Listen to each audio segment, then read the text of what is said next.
দেশে প্রথমবার Rio virus শনাক্ত হয়েছে। ৫ জনের শরীরে এই ভাইরাস পেয়েছে আইইডিসিআর। তবে কারো ক্ষেত্রে তেমন কোনো জটিলতা দেখা যায়নি। চিকিৎসা শেষে বাড়ি ফিরে গেছেন ৫ জনই। ভাইরাসটি নিয়ে উদ্বেগের কিছু নেই বলে জানিয়েছেন স্বাস্থ্য বিভাগ। খেজুরের কাঁচা রস খেয়ে প্রতি বছর নিপা ভাইরাস আক্রান্ত হন অনেকে। তেমনই লক্ষণ দেখে সম্প্রতি ৪৮ জনের নমুনা পরীক্ষা করেছে আইইডিসিআর। এদের মধ্যে নিপা ভাইরাস না মিললেও ৫ জনের শরীরে পাওয়া গেছে রিও ভাইরাস। নতুন রোগজীবাণু অনুসন্ধানে যুক্তরাষ্ট্রের কলম্বিয়া ইউনিভার্সিটির সঙ্গে আইইডিসিআর-এর নিয়মিত গবেষণায় শনাক্ত হলো এই ভাইরাস। আমাদের কাছে হিস্ট্রি আছে যে সাসপেক্টেড নিপা অথবা নিপা লাইক সিমটম, তার সাথে খেজুরের কাঁচা রস খাওয়ার হিস্ট্রি।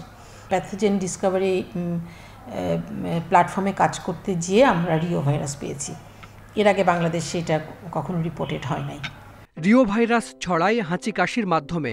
আক্রান্ত হলে শ্বাস প্রশ্বাসের সমস্যা, জ্বর, মাথা ব্যথা, বমি ও ডায়রিয়া হতে পারে। মারাত্মক হলে নিউমোনিয়া, এমনকি এনকেফালাইটিস বা মস্তিষ্কের প্রদাহ দেখা দিতে পারে। বেশি আক্রান্ত হয় শিশু ও বয়স্করা। বাংলাদেশে অনেক এনকেফালাইটিস হয়, কিন্তু অধিকাংশ ক্ষেত্রেই দেখা যায় যে কারণটা আমরা খুঁজে পাই না।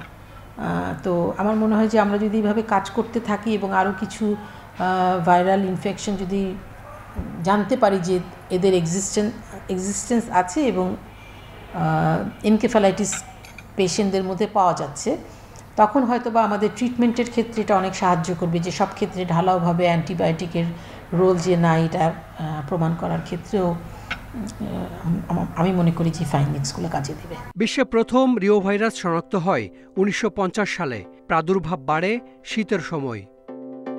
Hasan Misbah, independent news, Dhaka.